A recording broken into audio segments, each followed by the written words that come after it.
Hello बच्चों, let's read the question. The question says, two students A and B prepare the following table about electromagnetic wave. Rewrite this table in its corrected form. तो यहाँ दो students हैं A and B जिन्होंने direction लिखी है electric field, magnetic field and propagation की और peaks लिखे हैं electric field and magnetic field की. हमें इस टेबल में एरर्स फाइंड करके ये करेक्टेड टेबल रीड्रॉ करनी है. तो हम टेबल अगर ड्रॉ करें तो हमारे पास दो स्टूडेंट्स है ए एंड बी. उन्होंने डायरेक्शन लिखी है electric field, magnetic field and propagation of wave की. नेक्स्ट कॉलम में उन्होंने पीक वैल्यूज लिखी हैं electric field and magnetic field की.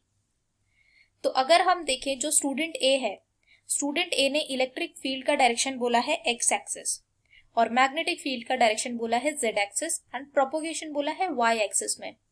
तो अगर हम प्रोपगेशन की बात करें तो उसका डायरेक्शन होता है ई क्रॉस बी के डायरेक्शन में. तो जो वेव का प्रोपगेशन है वो वाई एक्सिस में ना हो के माइनस वाई एक्सिस में होना चाहिए. तो यहाँ हम प्रोपगेशन की जगह माइनस वाई एक्सिस लिखेंगे और electric field x axis, magnetic field Z axis.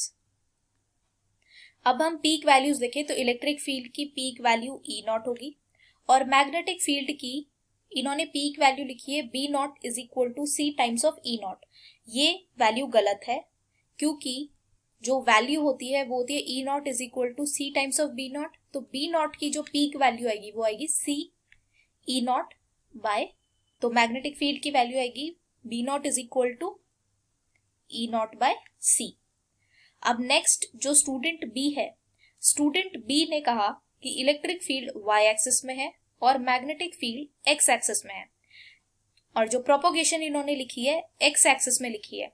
तो अगर इलेक्ट्रिक फील्ड वाई एक्सिस में होगी और मैग्नेटिक फील्ड एक्स एक्सिस में होगी तो जो प्रोपगेशन होनी चाहिए वो होनी चाहिए जेड एक्सिस में, माइनस जेड एक्सिस में, क्योंकि ई क्रॉस बी का डायरेक्शन जो आएगा वो माइनस जेड एक्सिस होगा.